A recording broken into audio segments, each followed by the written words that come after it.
You say that we have to bring a systemic change in the education system, and it's a small step, even if we look at NIS, it's a very small step towards it. How do you put this as a mark on the map? What we are doing as NIS compared to the system, it is not even a step yet. It's very small, like you rightly said. Okay.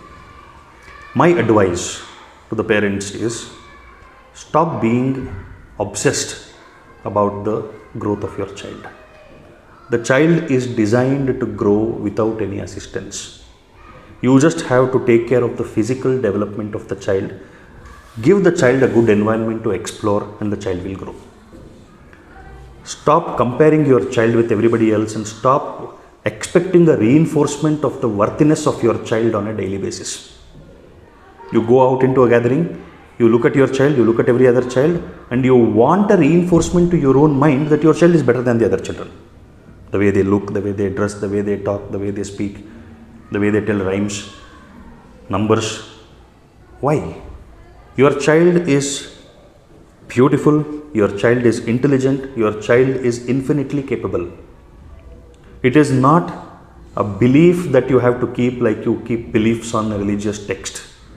It is a conviction that you need to have and a trust that you need to have on the power of human life. Every child is infinitely capable. Stop thinking that your child needs to be guided every single step. Be a guard. Think about it this way. Your child is like a seed, a small seed. You don't know which seed it is. A seed is full of potential. What is your job? Your job is to put it in the soil. Let the seed sprout. Don't keep digging the seed and see whether the seed has sprouted or not. Let the seed sprout, it will come out of the soil. It will come out of the soil, and when the seed comes out of the soil, until that small sapling becomes a good enough plant, your job is to act like a fence. What is the role of the fence? The fence will make sure that no small animal comes and eats it up. Somebody who is walking doesn't stamp on it and kill it. You protect your child from unnecessary influences. Unnecessary influences which will hamper the growth of your child. Examples? Like somebody comes and talks about your child's physical appearance. Protect your child from that. Doesn't mean that you have to prevent your child from getting exposed to that. Give the child enough ideas to deal with it. Put in your child's mind that the differences in physical appearance is common. It's natural, and nothing is better or lesser. What you love is beautiful to you. That is the most beautiful. A 5-star meal is less tastier than the meal that your mom cooks, because what your mom cooks has love in it. Somebody who is not connected to you as a family eats a 5-star meal and the meal that your mom cooks. Which one will they say is better? 5-star. The 5-star meal is something they will say is better. But for you, what your mom cooks is better. So you don't have to go on proving to the world that your mother's cooking is the best. What you love is good for you. That's all. So guard your children. When I say guard your children from unnecessary influences or degrading influences, not preventing exposure to the influences, but empowering the child to handle those influences. That is the fence that you are. And once the plant becomes a sufficiently bigger tree, you can remove the fence. You are not required there. Remove the fence, you don't have to do anything. That is when, let's say, when a plant becomes some 4, 5 feet, 6 feet tall, the smaller animals cannot pull its leaves. Some children who come and hit against the tree, they will fall. The tree will not be trampled upon. So then you don't need the fence.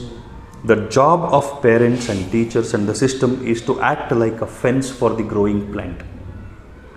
Now what this will become, we will see. When the plant grows to become a sapling, to become a small tree, when it becomes a big tree, and when it starts giving fruits, then we will know what was this seed. What do you do? Even before the seed has sprouted, you will decide this will become a mango plant. And you keep telling the seed, you have to become a mango plant, you have to become a mango plant. You have to become a doctor, you have to become an engineer, you have to become an IAS officer, you have to become a startup entrepreneur. Right? Now, what is happening in this plant? What is happening in the child? The child is getting confused. His natural tendencies are pulling in some way. What you are pushing into his mind is not fitting into that natural tendency development. He is not developed enough to understand that consciously. He trusts you and he follows your path. Whatever you tell him, he is following and complying with it. By the time he realizes, it's over. The time that was necessary to develop naturally is over. So as parents, function like fence. Protect your children from danger. Protect your children from unnecessary influences. Empower them to deal with those influences. And once they become sufficiently capable of developing, taking care of their lives, leave them, they will take care. And when they come and ask you for help, help them. Alright? That's all needs to be done.